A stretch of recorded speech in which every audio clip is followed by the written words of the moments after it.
આજે આપણે જોવાના છે પોપટભાઈનો આશ્રમ, જે સોશિયલ મીડિયા આશ્રમ કહેવાય છે.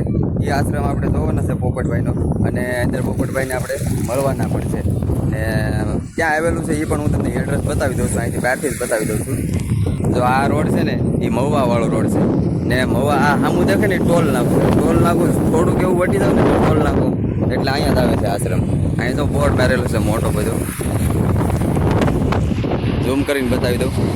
સોશિયલ મીડિયા આશ્રમ ગૌશાળા. ને અહીંયા એમ કહેવાય છે કે જેનું કોઈ નથી ને એના પોપટભાઈ છે. પોપટભાઈનો વિડીયો તમે જોતા જ હશો, અને ન જોતા હોય તો સર્ચ કરી લેજો પોપટભાઈ સોશિયલ મીડિયા આશ્રમ. સર્ચ કરી લેજો, તમને વિડીયા જોવા મળી જાય યુટ્યુબમાં. ને આશ્રમમાં પહોંચવા માટે લોકેશન તો મેં કહી દીધું, અહીંથી થોડાક આગળ આલો એટલે ભગોડાનો રસ્તો આવે છે વળવાનો. થોડાક આગળ આલો એટલે આશ્રમ કાર્તિકા કાર્યક્રમનો આશ્રમ બતાય છે. અંદર જઈને આપણે જોવું. અને પોપટભાઈ હમણાં નીકળ્યા છે અહીંથી, તો એનું થોડું ઘણું શૂટિંગ પણ આપણે લેવું અને બતાવ્યું તમને. એકદમ રોડને કાંઠે છે આશ્રમ.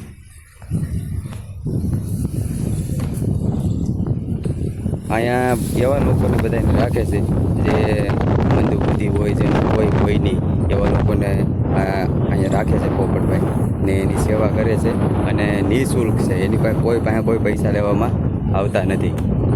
તો ક્યારેક આ બાજુ આવવાનું થાય તો આશ્રમે આવી શકો છો, અને દાન પણ તમે કરવું હોય તો કરી શકો છો. બહુ મોટો આશ્રમ છે, ને આમ 1-2 માળ સુધી, 2-3 માળ સુધી છે. એ બધે માણસોને આ લોકોને રાખે છે, હાંસવે છે.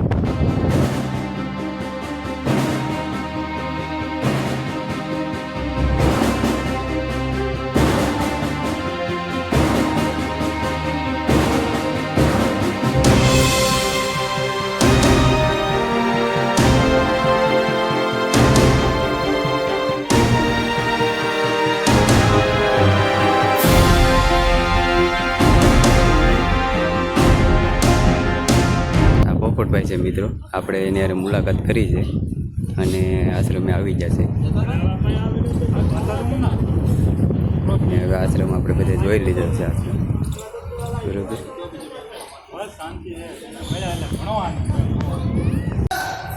અહીંયા લોકો રહે છે.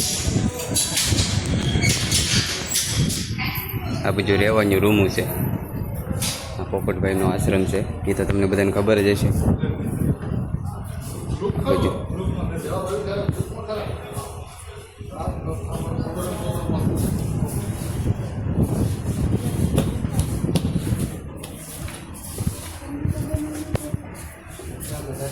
આ બધી રૂમો છે.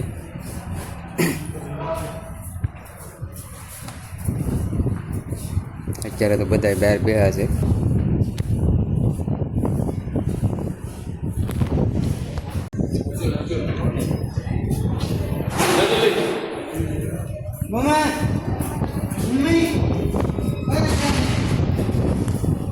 અહીંયા જમણવાર છે, આ જમણવાર છે.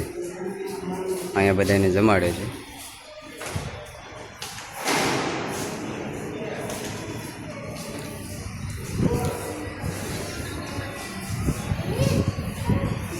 અહીંયા શું છે જોતા આવીએ આપણે.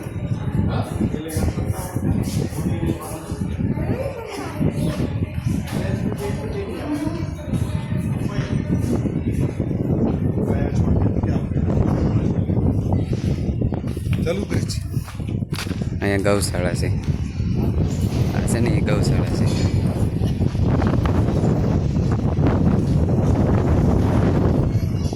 હા હજી કંઈક બનતું લાગે છે.